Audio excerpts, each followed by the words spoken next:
بسم الله الرحمن الرحيم.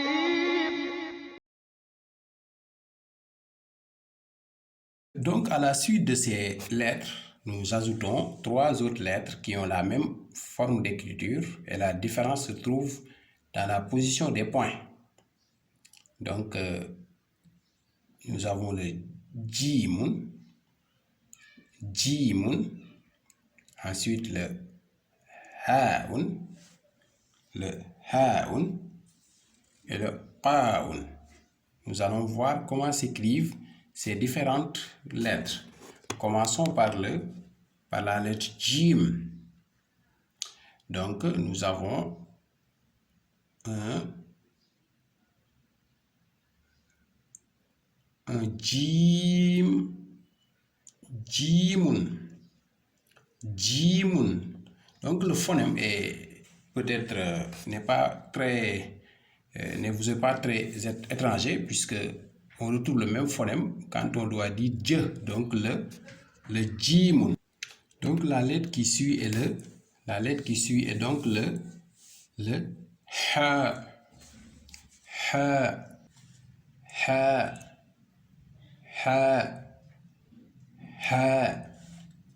Donc ensuite vous avez le qa.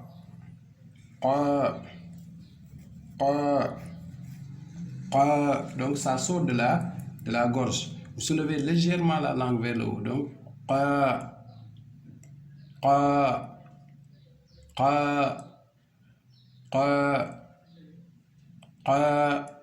Donc le point se trouve donc en haut, n'est-ce pas? Le jimun, vous aviez le point en bas, n'est-ce pas? Le haun, donc dans le haun, il n'y a pas de point. Mais dans l'écriture du qa,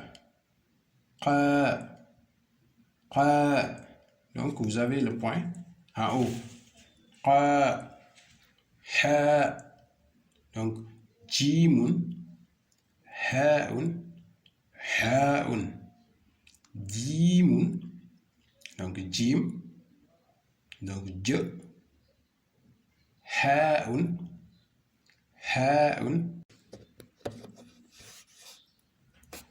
Donc les lettres suivantes sont del, ensuite zel.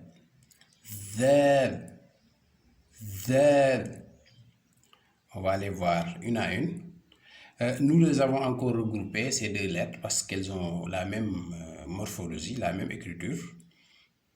Mais leur différence réside du moins dans la prononciation. Le dal, donc dal, observez bien comment elle s'écrit. Ensuite, le zal.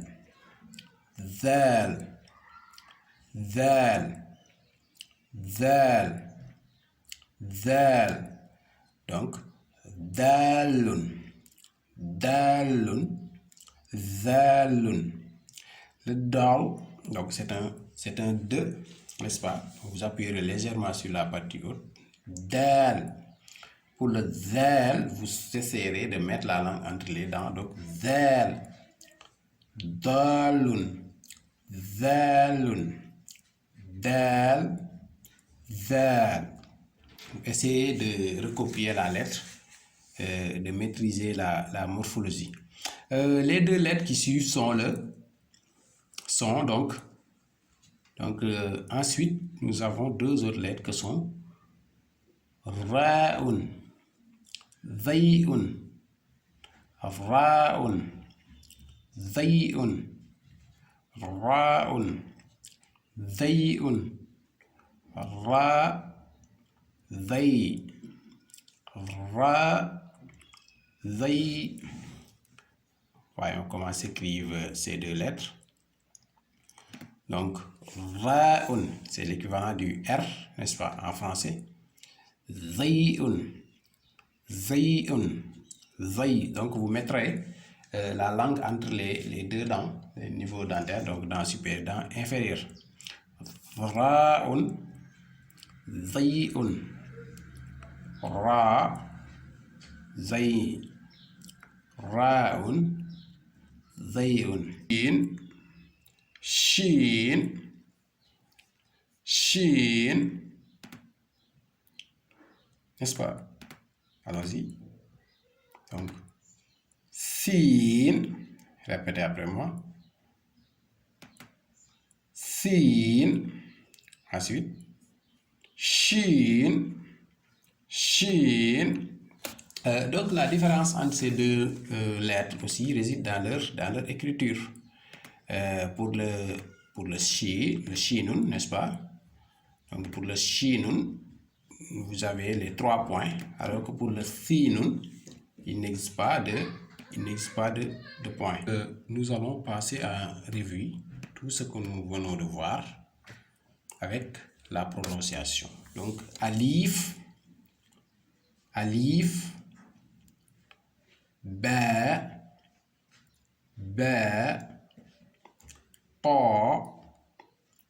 ta, fa, fa, jim, jim, ha, ha, qa, qa, dal, dal, ذال, ذال, ra, ra, zain, zain, sin, sin, shin, shin. Donc, la première ligne, alif, ba, ta, fa, jim, ha, qa. La seconde, dal, zal, ra, zain, sin, shin. Donc voilà, nous les regroupons maintenant par morphologie. Donc le ba, le ta et le sa ont la même morphologie, à la différence de la position des points. Le baun a un seul point en bas, le taun en a 2 en haut, le saun 3. Donc le point du bas se trouve en bas. Donc le jim, le ha et le qa ont la même morphologie. Le point du jim se trouve en bas, le ha n'a pas de point et le qa a un point en haut. Le dal et le zal. Donc pour ces 3 lettres, le point du zal, ces 2 lettres du moins, le point du zal se trouve en haut. Ensuite, le ra et le zain, il y a un point sur le zain. Le sin et le shin. Voilà, donc dans la lettre shin, il y a 3 points. Donc vous essayerez de revoir la leçon, de réécouter la prononciation des lettres, de les écrire et nous progressons, Inch'Allah, dans la deuxième leçon. Donc, on vous donne rendez-vous très bientôt, Inch'Allah Rabbi. Merci.